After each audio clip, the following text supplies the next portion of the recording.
अस्सलामु अलैकुम मेरे प्यारे पाकिस्तानियों, wish you all a very happy 75th independence day.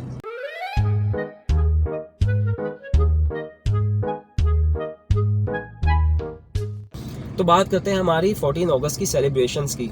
मैंने सोचा यार इस मरतबा मैं कोई अच्छा मैसेज दूँ अपनी वीडियोस के थ्रू। अगर सच बताऊँ तो हमेशा मेरी 14 अगस्त सोते हुए गुजरती थी। अगर मैं कुछ डिफरेंस क्रिएट नहीं कर रहा तो मैं किसी का नुकसान भी नहीं पहुंचा रहा, अपनी ज़ात से किसी को तकलीफ भी नहीं दे रहा।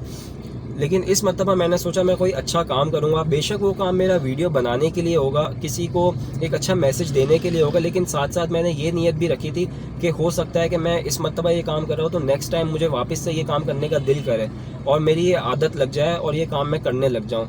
तो मेरा दिल हुआ कि इस मरतबा मैं एक पौधा लगाऊंगा। मैंने और मेरे दोस्तों ने मिलकर डिफरेंट फेसबुक ग्रुप्स पे सर्च किया, पता किया, पूछा लोगों से कि अगर कोई लोग मिलकर काम करें तो हम उनको ज्वाइन कर लें, क्योंकि हमने पहले ऐसा कभी कोई काम किया नहीं था तो हमें आइडिया नहीं था और बेलचे वगैरह चाहिए होते हैं उसको खोदने के लिए, तो हमारे पास वो सारा सामान भी नहीं था। तो हमने सोचा हम किसी को ज्वाइन कर लेंगे और साथ में वॉलंटियर कर देंगे। लेकिन अनफॉर्चुनेटली शायद इस मरतबा बारिशों की वजह से हमें कोई ऐसा मिल नहीं सका जो प्लांटिंग की कोई ड्राइव कर रहा हो या कोई ऐसा काम कर रहा हो। फिर मैंने सोचा यार मैं क्यों किसी के ऊपर डिपेंड करूं, मैं खुद भी कर सकता हूं। और मेरा एक पौधा जो है, बेशक एक पौधा देखा जाए तो बहुत कम है क्वांटिटी में, लेकिन वो भी एक बहुत बड़ा डिफरेंस क्रिएट कर सकता है। इस सोच के साथ मैंने अपने दोस्त को लिया और हम दोनों निकल गए पौधा लगाने के लिए। अक्सर दुकानें हैं जहाँ पे ब्लॉक्स वगैरह मिलते हैं, वहाँ पे बेलचे वगैरह किराए पे मिल जाते हैं। मैंने सोचा था मैं बेलचा वगैरह वहाँ से किराए पे ले लूँगा। लेकिन पहले मैं गया नर्सरी। मैंने नर्सरी से पौधा लिया। वहाँ पे जो अंकल थे वो बहुत भले थे, अल्लाह उनकी भी नेकी कबूल फरमाए। उनके पास बेलचा वगैरह था, उन्होंने मुझे ऐसे ही दे दिया। तो उनकी नर्सरी के सामने ही एक पार्क था, वहाँ पे दरख्त वगैरह काफ़ी कम थे। मैंने सोचा मैं वहीं पे पौधा लगा लेता हूँ, तो फिर मैंने वहाँ पे पौधा लगाया। तो बात ये थी कि मैं चाहता, तो मैं सोचता कि यार अक्सर हमारा यही सोचना होता है कि यार कोई भी नहीं कर रहा, कोई साथ नहीं दे रहा, हम अकेले क्या करेंगे, हम छोड़ देते हैं। हम सोचते हैं हमारा एक पौधा या हमारे कोई भी एक एफर्ट क्या डिफरेंस लेके आएगा। लेकिन यकीन जानिए ये एक पौधा भी है ना, बहुत बड़ा डिफरेंस ला सकता है। आपकी कोई की भी एक नेकी, कोई भी एक एफर्ट भी है ना, बहुत बड़ा डिफरेंस क्रिएट कर सकता है। और पौधा लगाना तो एक सदका जारिया का काम भी है। जब तक ये पौधा फलता रहेगा, बड़ा होता रहेगा, आपको इसकी नेकी मिलती रहेगी, आपके मरने के बाद भी आपको इसका सवाब मिलता रहेगा। तो भाई मैं आपसे यही गुजारिश करूँगा कि कुछ एक छोटा सा एफर्ट कर लें, कोई एक छोटी सी नेकी। आप पूरे साल अपने मुल्क के लिए कुछ नहीं करते, आप कम से कम एक दिन 14 अगस्त को डेडिकेट कर दें। आपने बाजे तो खैर ना बजाएं प्लीज़, लेकिन अगर आपने सेलिब्रेशन करनी है, आपने डांस करने हैं, आपने नेशनल सॉन्ग्स चलाने हैं फुल वॉल्यूम पे, आप जो सेलिब्रेशन करनी है आप करें। लेकिन कम से कम कोई एक अपने मुल्क के लिए एक अच्छा काम भी कर लेना उस दिन, ताकि आपको एक सुकून मिले कि यार आपने भी अपने मुल्क के लिए कुछ कंट्रीब्यूट किया। आप हर चीज़ के लिए गवर्नमेंट पे डिपेंडेंट ना हो, हमारी भी तो कुछ ड्यूटी और रिस्पॉन्सिबिलिटी बनती है अपने मुल्क की तरफ। जुनून से और इश्क से मिलती है आज़ादी।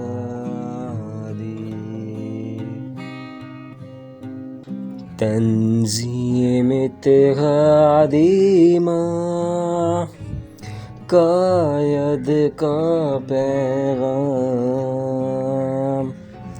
तंज़ीम इत्तेहादी माँ ख्वाब के पाक मेहरबां, जैसे रूह जिस्म जां, जानता है सारा जहां। जुनून से और इश्क से मिलती है आज़ादी। कुर्बानी की बाहों में मिलती है आज़ादी। जुनून से और इश्क से मिलती है आज़ादी। तौहीद इज्तिहाद मीज़ान, मोमिन की पहचान। तौहीद इज्तिहाद मीज़ान, जब सब इम्तिहान, ज़ाहिर व गैब का निशान। सरज़मीन पाकिस्तान, जुनून से और इश्क से मिलती है आज़ादी कुर्बानी की बाहों में मिलती है, आज़ादी जुनून से और इश्क से मिलती है, आज़ादी।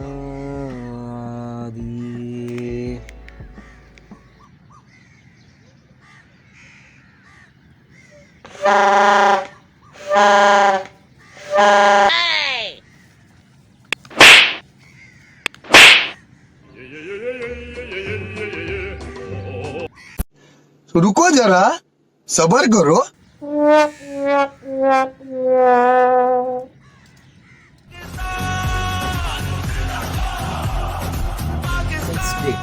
तो भाई आज है हमारी आज़ादी का दिन। आज़ादी को लेके हमारे जहन में आनी चाहिए वो कुर्बानियाँ जो कि हमारे बुज़ुर्गों ने दी और बहुत सालों तक दी, जिसके बाद जाके हमें ये मुल्क नसीब हुआ।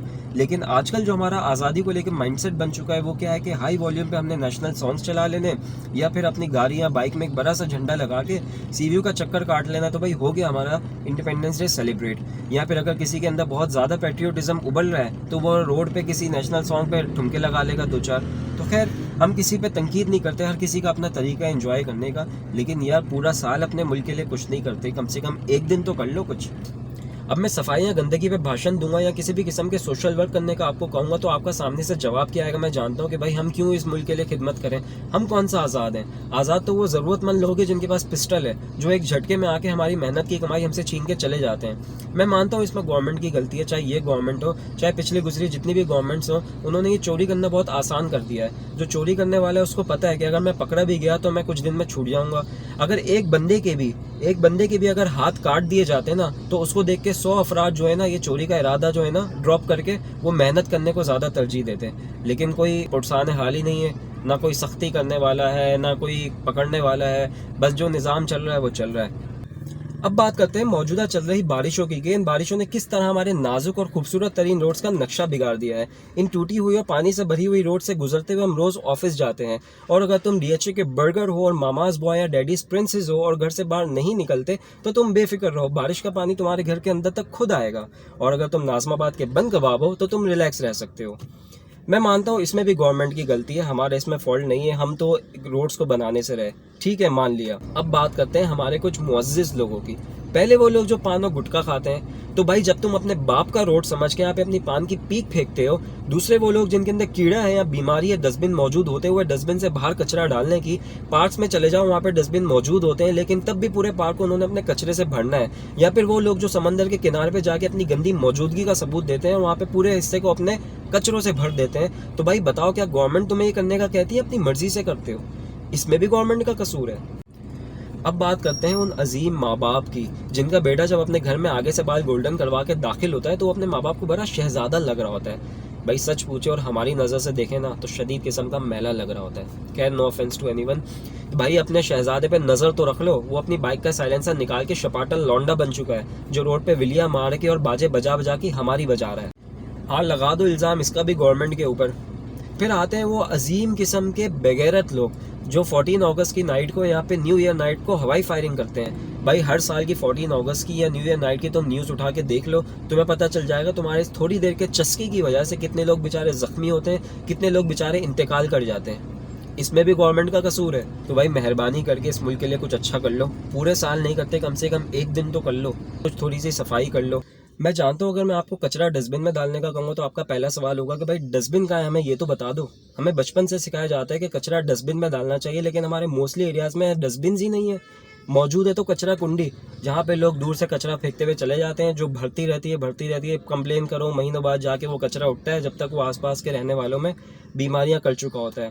मेरे ख्याल से एरियाज़ के अंदर डस्टबिन लगाना काउंसलर्स की जिम्मेदारी होती है, लेकिन अगर यहाँ पे कोई काम करने को तैयार नहीं है तो क्यों ना हम अपना कंट्रीब्यूशन दें। हम लोग अगर मिल के एक डस्टबिन भी अपने एरियाज़ में लगा दें तो उससे बहुत बड़ा डिफरेंस क्रिएट हो सकता है। ये जो कचरा कुंडियाँ आबाद हुई हैं ये आहिस्ता आहिस्ता करके ख़त्म हो सकती हैं। अगर तुम ये सोच रहे हो कि यार मैं तो कचरा कुंडी के पास नहीं रहता तो मुझे तो बीमारी नहीं लगेगी, तो यार तुम्हारे डस्टबिन लगाने से और उस कचरा कुंडी के ख़त्म होने से वहाँ पे जो लोग रह रहे हैं वो लोग तो बीमारी से बच जाएंगे। उनका सोच लो, वो भी तुम्हारे भाई हैं। क्योंकि यार मैं सीरियसली सच बताऊंगा, मैं अपनी बात भी करूंगा, ऐसे बहुत सारे लोग होते हैं जो कचरा ऐसे रोड पे फेंकना नहीं चाहते, लेकिन डस्टबिन ही मौजूद नहीं है तो बंदा क्या करे। ऐसा मेरे साथ कई मरतबा हुआ है कि मैंने अपने कोई बिस्किट या कोई चिप्स खाए हो तो मैंने रैपर अपनी पॉकेट में रख लिया हो, लेकिन अगर कचरा ज़्यादा है तो मैं क्या करूँ, मैं कहाँ उसको फेंकूँ। तो मैं ऐसा करता हूँ कि जहाँ पे मुझे कचरा बहुत ज़्यादा जमा हुआ दिखता है मैं उसमें डाल देता हूँ, ऐसा साफ जगह पे नहीं डालता। मैं जानता हूँ मैं गलत करता हूँ, लेकिन क्या करें, डस्टबिन ही मौजूद नहीं है। जब डस्टबिन मौजूद होंगे तो हम कह सकते हैं ना कि भाई कचरा डस्टबिन में डालो। जब डस्टबिन ही मौजूद नहीं होंगे तो आप लोगों को क्या ताकीद कर रहे हो कि भाई कचरा डस्टबिन में डालो, फिर तो उन्होंने कचरा कुंडी में ही जाके कचरा फेंकना है। हम सब ने अपने अपने घरों में डस्टबिन रखे हुए हैं, लेकिन मैं बात कर रहा हूँ उन लोगों की जो सफ़र कर रहे हैं, जो कहीं रास्ते में हैं, उन्होंने कचरा फेंकना है तो वो क्या करें। तो यार आज के लिए इतना भाषण काफ़ी है। अगर किसी एक के दिल में भी मेरी बात उतर गई तो वीडियो बनाने का मकसद पूरा हो जाएगा। उम्मीद करता हूँ आप सब खैरियत से होंगे, मैं भी बिल्कुल ठीक ठाक हूँ। पहले खैरियत से नहीं था, अब अल्हम्दुलिल्लाह ठीक हूँ। First of all I am extremely sorry कि मेरी वीडियो आने में बहुत ज़्यादा डिले हो गया। इस दौरान मेरे पास कुछ मैसेजेस आए जिसे देख के मुझे बहुत ज़्यादा खुशी हुई। उसमें पूछा गया था कि क्या बात है अब तक वीडियो अपलोड नहीं की, बहुत ज़्यादा दिन हो गए। तो मैं आप सबका तहे दिल से बहुत ज़्यादा शुक्रगुजार हूँ जो मुझे इतनी मोहब्बत दिखा रहे हैं, जो इतना सपोर्ट कर रहे हैं। Thanks a lot. एक्चुअली रीज़न ये था कि मैंने ये वीडियो शूट की थी 14 अगस्त को, और उसके बाद से मुझे इतना एक्सट्रीम फीवर एंड फ्लू हो गया था कि जिसकी वजह से ना मैं वीडियो एडिट कर सका ना अपलोड कर सका। बुखार की तो चलो खैर थी, लेकिन जो फ्लू था ना वो इतना ख़तरनाक किस्म का था कि मेरी हालत कुछ ऐसी थी। मेरी दोनों नॉस्ट्रिल्स में टिशू दे के आप मुझे स्टूपिड कह सकते हैं, मेरे घर वाले भी कहते हैं। कह रहा होता है नॉन स्टॉप, उस तरीके से मुझे नज़ला हो रहा था नॉन स्टॉप, तो आप मेरी कंडीशन समझ सकते होंगे। और साथ ही साथ क्या हुआ कि मेरा लैपटॉप भी करप्ट हो गया, बहुत सारे मेरे सॉफ्टवेयर्स जो थे और बहुत सारे ड्राइवर्स जो थे वो खुद ब खुद अनइंस्टॉल हो गए, तो उसके अंदर और ज़्यादा ख्वारी हुई। तो ये रीज़न्स थे जिसकी वजह से मैं वीडियो अपलोड नहीं कर सका। तो I am sorry for that, और उम्मीद करता हूँ आपको मेरी ये वीडियो पसंद आएगी। और कोशिश करिएगा इस वीडियो को एंड तक देखिएगा। अगर पसंद आई हो तो लाइक, शेयर, कमेंट, सब्सक्राइब ज़रूर कर दीजिएगा, और इसी तरीके से अपना सपोर्ट बनाए रखें। Thank you.